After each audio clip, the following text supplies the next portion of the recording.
బాగుపడలేవు. నీకు ఈశ్వరుడు ఎప్పుడు ఏమిచ్చాడో దానికి తృప్తి పడు. ఆ తృప్తికి కారణం ఉండక్కర్లేదు. ఆకలి సరిగ్గా లేదని 1000 రూపాయల మందులు వేసుకుని ఏడుస్తున్న వాళ్ళు కోట్ల మంది ఉన్నారు. వేల పట్టున ఆకలేస్తోంది, సంతోషించు. దాహం వేస్తే మంచినీళ్లు లోపలికి వెళ్ళక మధ్యలో కన్నం పెట్టి గొట్టం పెడితే ముక్కులోంచి పోసుకుంటున్న వాళ్ళు ఉన్నారు. గుటుక్కు నీళ్లు తాగితే లోపలికి ఎడుతున్నాయి, సంతోషించు. రాత్రి తిని పడుకుంటే పొద్దుడికి కడుపులో పోట్లు వచ్చి జీర్ణం అవక ఏడుస్తున్న వాళ్ళు 1,00,000 మంది ఉన్నారు. తిన్నది గుండ్రాయి అయినా సరే తెల్లారేటప్పటికి జీర్ణం అయిపోతోంది, సంతోషించు. పడుకుంటే నిద్ర పట్టక చారుడు మాత్రలు వేసుకు పడుకుంటున్న వాళ్ళు ఉన్నారు. తలగడా మీద చెయ్యెట్టుకుని ఇలా పడుకుంటే నిద్ర పడుతోంది. పుస్తకం ఉంటే తప్ప మాట్లాడలేని వాళ్ళు ఉన్నారు. వేదిక ఎక్కి కూర్చుని మాట్లాడడం మొదలు పెడితే గంగా ప్రవాహంలో వస్తోంది, సంతోషించు ఈశ్వరుడి కారుణ్యానికి.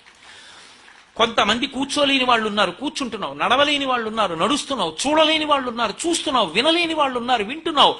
ఈశ్వరుడు నీకు ఇచ్చిన దానికి ప్రతి క్షణం తృప్తితో ఓలలాడిపోవాలి. ఎన్ని మాటలు కృతజ్ఞత చెప్తావు.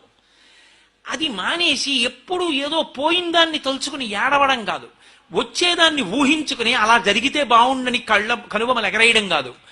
ఇప్పుడు ఇక్కడ నీకు ఈశ్వరుడు వర్తమానంలో ఏమిచ్చాడో దానితో తృప్తిగా ఉండడం అలవాటైతే వాణ్ణి మించిన భాగ్యవంతుడు లేడు. అదే ధర్మం.